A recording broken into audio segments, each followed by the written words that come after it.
May I ভেতরে coming sir. এই লেবু, তোর এত দেরি হলো কেন রে? স্যার, কুম্ভের মেলায় গেছিলাম, তাই দেরি হয়ে গেল। ও, কুম্ভের মেলায় গেছিলি? তো কুম্ভের মেলায় গিয়ে কি দেখলি? কুম্ভেরই মেলায় দেখলাম কত সাধু বাবা, তার মধ্যে সেরা লাগছে আইআইটি বাবা। আইআইটি বাবার পা ছুঁয়ে প্রণাম করিলাম, প্রণাম করে আমি বাবার আশীর্বাদ নিলাম। হে হে হে হে। বাহ লেবু বাহ, যা এবার জায়গায় গিয়ে বস। থ্যাংক ইউ বটে। নে, তোদের এবার আমি এক এক করে রোল নম্বর ধরে ডাকবো, আর তোরা আমার সামনে আসবি। তোরা সব পরীক্ষা দেওয়ার জন্য রেডি তো?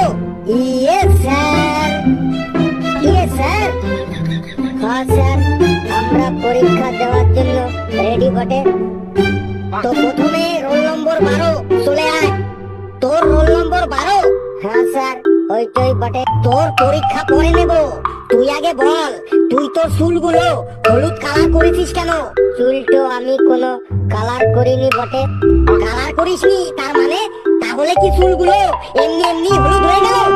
না স্যার, কালী পুজোর সময় বোম ফাটাইতে গিয়ে একটা বোম আমার মাথাটাতে এসে পড়েছিল, তারপর আমার চুলটো আগুনে পুড়ে গেছিল। তারপর থেকেই আমার হলুদ রঙের চুল গজাইতে শুরু হয়ে গেল। বেশি হুঁশিয়ারি দেখাতে যাস না লেবু, তুই প্রশ্নের উত্তর বল। স্যার, প্রশ্নটা তো আগে বলুন। তুই তুই জল দূষণ নিয়ে একটা রচনা শোনা। স্যার, জল দূষণ খুব খারাপ বটে।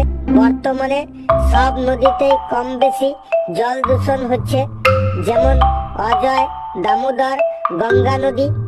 আর এই গঙ্গা নদীর তীরেই কলকাতা শহরটা অবস্থিত। কলকাতা খুব বড় শহর বটে। এই শহরেই